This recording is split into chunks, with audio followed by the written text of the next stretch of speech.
Thumbnail మీద నేను రాసింది చదవడానికి కాస్త డబుల్ మీనింగ్లా ఉన్నట్టు అనిపించొచ్చేమో కానీ నా ఉద్దేశం అయితే అది కాదు గైస్.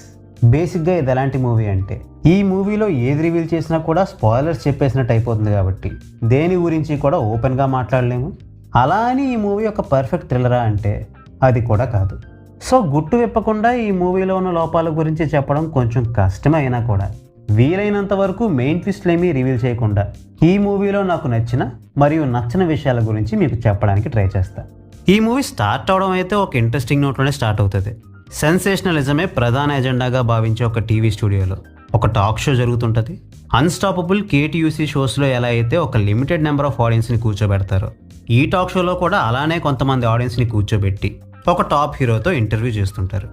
ఆల్రెడీ కొంచెం తేడాగా సాగుతున్న ఇంటర్వ్యూని మరింత పాడు చేసేలా ఆడియన్స్లోంచి సెల్వరాఘవన్ వచ్చి తన దగ్గర ఉన్న గన్తో అక్కడున్న వాళ్ళందరినీ బెదిరించి రానున్న 5 రోజుల్లో తను 6 మర్డర్స్ చేయబోతున్నాడని, ప్రతిరోజు హత్య చేయడానికో గంట ముందు ఎవరిని చంపబోతున్నాడో వాడి పేరు చెప్తానని, ఈ మారణ హోమాన్ని ఇప్పటి నుంచే మొదలు పెట్టబోతున్నానని చెప్పి ఆ స్టూడియోలో ఒకరిని హత్య చేస్తాడు.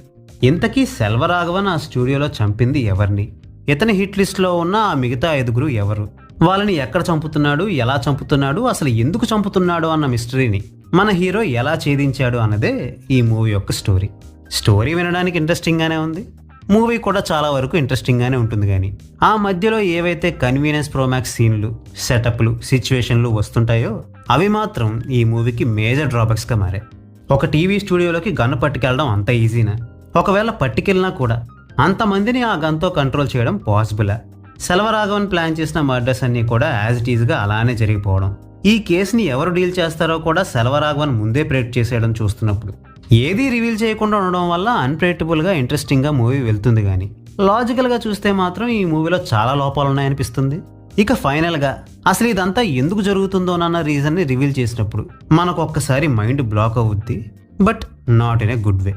ఒక సీరియల్ కిల్లర్ లేదా సైకో కిల్లర్ సినిమా తీస్తే అందులో ఖచ్చితంగా ఒక మెసేజ్ని గుసాయించాలనే తాపత్రయం అండ్ ఎవరూ గెస్ట్ చేయలేని విధంగా ట్విస్ట్లో ఉండాలనే ఉద్దేశంతో ఏది పడితే అది రాసేసి మూవీగా తీసేయడం ప్రెడిక్టబిలిటీ అనే ప్రాబ్లమ్ని సాల్వ్ చేస్తుందేమో కానీ అబ్సర్డిటీ అనే కొత్త ప్రాబ్లమ్ని కూడా సృష్టిస్తుందని గమనించకపోవడం ఈ మూవీకి మరో డ్రాబ్యాక్. ఇక ఫైనల్గా ఈ మూవీని నేను మీకు రికమెండ్ చేస్తానా అంటే, ఇందాక చెప్పినట్టు ఫ్లాస్ ఉన్నప్పటికీ కూడా ఫస్ట్ నుండి లాస్ట్ వరకు ఈ మూవీ ఇంట్రెస్టింగ్గానే సాగుతుంది. కానీ కన్క్లూజన్ మాత్రం నాకు డిసప్పాయింటింగ్ అని అనిపించింది. సో ఓవరాల్గా ఈ మూవీ యావరేజ్గా ఉందని నాకు అనిపించింది. కాబట్టి ఒకవేళ మీకు ఈ మూవీని చూడాలన్న ఇంట్రెస్ట్ ఉంటే ఎక్కువ ఎక్స్పెక్టేషన్స్ని పెట్టుకోకుండా ఈ మూవీని చూడమన్నదే నా సలహా. ఒకవేళ మీరు ఈ మూవీని చూస్తే కనుక మీకేమనిపించిందో కామెంట్ చేసి చెప్పండి. We will meet you next video. Thanks for watching.